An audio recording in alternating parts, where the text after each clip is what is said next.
Ubuntu operating സിസ്റ്റത്തിൽ Scribus software ഉപയോഗപ്പെടുത്തി teaching not തയ്യാറാക്കുമ്പോൾ മലയാളം ടൈപ്പിംഗ് അറിയില്ലാത്തവർക്കും അതോടൊപ്പം വാട്സാപ്പിൽ ദീർഘനേരം ടൈപ്പ് ചെയ്യാൻ ബുദ്ധിമുട്ടും ഒക്കെ പരിഹരിക്കുന്നതിന് വേണ്ടി നമ്മുടെ ടീച്ചർ ടെക്സ്റ്റ് PDF നിന്നും എങ്ങനെയാണ് പഠന ലക്ഷ്യങ്ങൾ, പ്രവർത്തനങ്ങൾ ഇവയൊക്കെ സോഫ്റ്റ്വെയറിൽ കൊണ്ടുവരുന്നതെന്ന് ഇവിടെ പറയാം. ഇതിനായി നമ്മുടെ കമ്പ്യൂട്ടറിൽ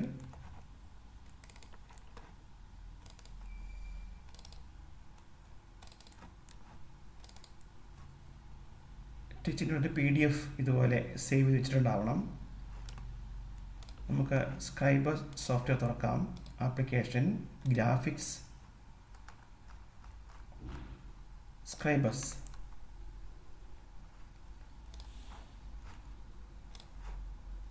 ഇവിടെ നമ്മൾ പുതിയൊരു file landscape margin 10 mm. Okay, അധ്യാപകൻ്റെ പേരും കാര്യങ്ങളുമൊക്കെ നമുക്ക് നേരത്തെ പറഞ്ഞതുപോലെ തന്നെ വാട്സാപ്പിൽ ടൈപ്പ് ചെയ്ത് കോപ്പി ചെയ്ത് സ്ക്രൈബസിൽ വന്ന് ടൈപ്പ് ടൂൾ എടുത്ത് ഡ്രാഗ് ചെയ്ത് ടെക്സ്റ്റ് പ്രോപ്പർട്ടീസിൽ ഫോണ്ട്, രചന ഫോണ്ട് ആക്കി ഒന്നുകൂടി ഡബിൾ ക്ലിക്ക് ചെയ്ത് എഡിറ്റിൽ പേസ്റ്റ് ചെയ്താൽ വാട്സാപ്പിൽ അത്രയും കാര്യങ്ങൾ കൂടെ വന്നു.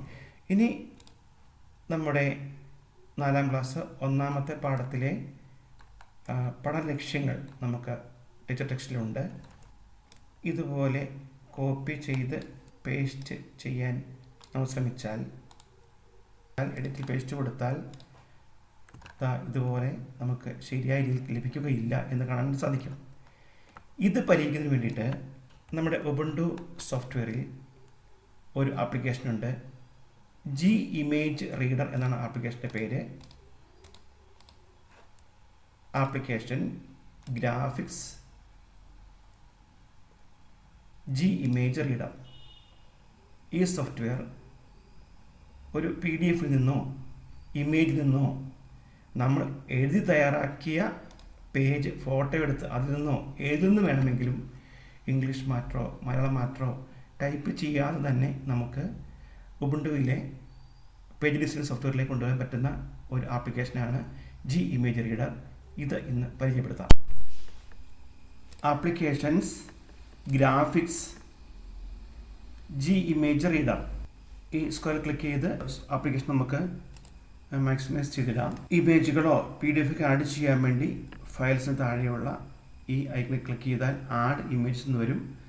അത് ക്ലിക്ക് ചെയ്തുകൊണ്ട് നമ്മുടെ ഹോം ഫോൾഡറിൽ എവിടെയാണോ നമ്മൾ ടീച്ചർ ടെക്സ്റ്റിൻ്റെ PDF സേവ് ചെയ്ത് വെച്ചിരിക്കുന്നത് അവിടെ ബ്രൗസ് ചെയ്ത് പോയി ആ PDFൽ ടീച്ചർ ടെക്സ്റ്റിൻ്റെ PDF ക്ലിക്ക് ചെയ്ത് ഓക്കെ കൊടുത്താൽ എല്ലാ പേജും ഇങ്ങോട്ട് വേണം ചോദിക്കുന്നുണ്ട്.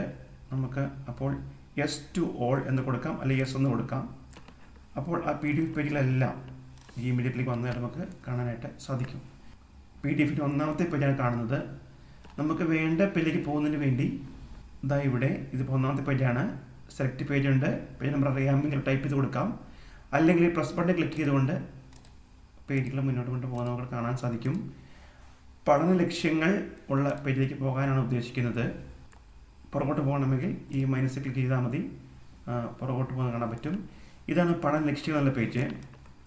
ഇനി ഇവിടെ ഏത് ലാംഗ്വേജിലുള്ള മാറ്ററാണ് നമുക്ക് കൺവേർട്ട് ചെയ്യേണ്ടതെന്ന് എന്ന് സെലക്ട് ചെയ്യുന്ന ഓപ്ഷൻ ഉണ്ട്. ഇവിടെ റെക്കഗ്നൈസ് ഓൾ ക്ലിക്ക് ചെയ്താൽ മലയാളമാണ് റെക്കഗ്നൈസ് ചെയ്യുന്ന മലയാളം കൊടുക്കാം, ഇംഗ്ലീഷ് ആണെങ്കിൽ ഇംഗ്ലീഷ് കൊടുക്കാം. മൾട്ടി ലിംഗൽ കൊടുത്താൽ ഇംഗ്ലീഷും മലയാളവും ഒരേ പേജിൽ തന്നെ ഇംഗ്ലീഷ് മലയാളവും ഉണ്ടെങ്കിൽ ഇംഗ്ലീഷായും മലയാളമായും നമുക്ക് ടെക്സ്റ്റായി മാറ്റി കിട്ടുന്നതാണ്. ഇനി ചെയ്യേണ്ടത്, നമ്മൾ ഇത് മൗസിൻ്റെ കർസർ നമ്മൾ ഈ PDF പേജിന് മുകളിലേക്ക് കൊണ്ടുവരുമ്പോൾ ഒരു ക്രോസ് മാർക്ക് വരുന്നത് കാണാൻ പറ്റും. നമുക്ക് കൺട്രോൾ കീ അമർത്തി പിടിച്ചുകൊണ്ട് സൂം ചെയ്ത് മുന്നോട്ട് പുറകോട്ട് സൂം ചെയ്ത് മുഴുവൻ കാണാനൊക്കെ പറ്റുന്നതാണ്. സൂം ഔട്ട് ചെയ്യുന്നതിന് കൺട്രോൾ കീ അമർത്തി പിടിച്ചുകൊണ്ട് മൗസിൻ്റെ സ്ക്രോൾ വീൽ മുന്നോട്ട് ചലിപ്പിക്കുക. പേജ് വലുതായി വരും. ഇനി ഈ പഠന ലക്ഷ്യങ്ങൾ എന്നുള്ള ഈ ഭാഗം, ഇത്രയും കാര്യമാണ് നമുക്ക് ടെക്സ്റ്റായി മാറ്റേണ്ടത് എങ്കിൽ ഈ സ്ക്വയർ ബട്ടൺ ഇവിടെ കൊണ്ടുവന്ന് ഇതേ രീതിയിൽ ഇങ്ങനെ ഡ്രാഗ് ചെയ്യുക. അപ്പോൾ ഒരു ബ്ലൂ കളറിലേക്ക് സെലക്ട് ആകാൻ കാണാനായിട്ട് സാധിക്കും. റിലീസ് ചെയ്യുക. അതിനുശേഷം റെക്കഗ്നൈസ് സെലക്ഷൻ എന്ന ഈ കോളത്തിൽ മൗസ് ക്ലിക്ക് ചെയ്യുക.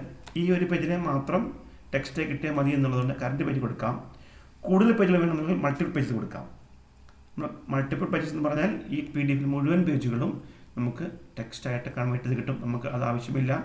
കറണ്ട് പേജിലെ ഈ സെലക്ഷൻ മാത്രം നമുക്ക് ടെക്സ്റ്റായി മാറ്റി കിട്ടുന്നതിന് വേണ്ടിയിട്ട് കറണ്ട് പേജ് എന്ന് കൊടുക്കാം. കുറച്ച് സമയം വെയിറ്റ് ചെയ്യുക. ഇവിടെ നമുക്ക് ഒരു ഓറഞ്ച് കളറിൽ ഈ ഭാഗം മാറുന്നത് കാണാനായിട്ട് പറ്റും. ഇത് പൂർത്തിയാകുമ്പോൾ ടെക്സ്റ്റായി നമുക്ക് ഇതോടെ ലഭിക്കുന്നത് കാണാൻ പറ്റും. അത്രയും ഭാഗം ടെക്സ്റ്റായി നമുക്ക് കിട്ടിയിട്ടുണ്ട്.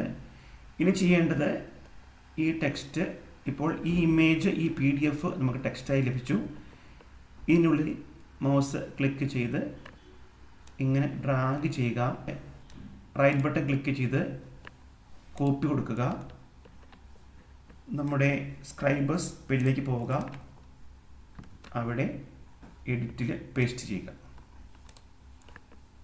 ടെക്സ്റ്റായി ഇവിടെ വന്നിട്ടുണ്ട്. ഇവിടെ ആവശ്യമില്ലാത്ത നമുക്ക് ഇങ്ങനെ ഇവിടെ ക്ലിക്ക് ചെയ്ത് ഡിലീറ്റ് ചെയ്ത് കളയാം. അത് അവിടെയുള്ള ഒരു അടയാളത്തിൻ്റെയാണ്, കളയാം. ഈ പേജ് മുകളിലേക്ക് നമുക്ക് ബാക്ക് സ്പേസ് അടിച്ചുകൊണ്ട് മുകളിലേക്ക് കയറ്റി വയ്ക്കാം. ഇവിടെ മൗസ് വെച്ചുകൊണ്ട് കീബോർഡിലെ ബാക്ക് സ്പേസ് അടിച്ചാൽ മതി. അത് മുകളിലേക്ക് കയറ്റി വയ്ക്കാൻ പറ്റും. ഇതും അതുപോലെ നമുക്ക് കയറ്റി വയ്ക്കാം. ഇങ്ങനെ ഫോർമാറ്റ് ചെയ്യാം, ചേർത്ത് വയ്ക്കാം. മൗസ് ക്ലിക്ക് ചെയ്ത് ഇല്ലെങ്കിൽ അടുപ്പിച്ച് വയ്ക്കാം. പഠന ലക്ഷ്യങ്ങൾ എന്നുള്ള ഹെഡിങ് അവിടെയുണ്ട്. ആ പഠന ലക്ഷ്യങ്ങൾ നമുക്ക് മൗസിൻ്റെ പോയിന്റ് സൈസ് കൂട്ടി നമുക്ക് ബോൾഡാക്കി വയ്ക്കാം.